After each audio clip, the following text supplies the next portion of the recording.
أفخم سرر أوزي وبأغنى طعمة. بنقلب لحمة الخروف بالسمنة ونتركها لحتى تستوي.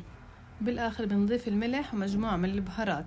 بننقع رز طويل الحبة وقصير الحبة، بنقلبهم بسمنة بلدية مع سمنة بقرية، وبنضيف مجموعة من البهارات والملح مع نص كوب من البازيلا المستوية. بنضيف كوب من مرق اللحم لحتى يعطي نكهة للرز، وبنضيف مي مغلية وبنغطي على الطنجرة لحتى يستوي الرز. بنفرد الرز بسدر وبنحط عليه مجموعة من البهارات مع كوب من البازيلا المستوية، وبنضيف معها اللحمة، وبنضيف 3-4 معالق من مرق اللحم وبنخلطهم بإيدينا. نحتاج عجينة الكولاج من السنبلة، بنقصها لنصين وبنغطيها بفوطة. هنا بنحضر السمنة واللوز المقلي والحشوة. بندهن الصحن بالسمنة بهذا الشكل، وبنجيب رقاقتين من عجينة الكولاج وبنحطها بهذا الشكل.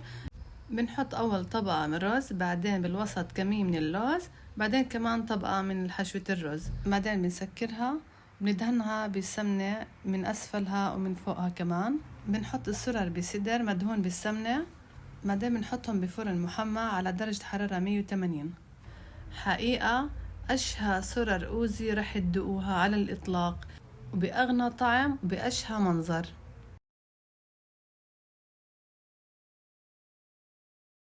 بتمنى منكم إنكم تجربوها وتخبروني شو رأيكم فيها.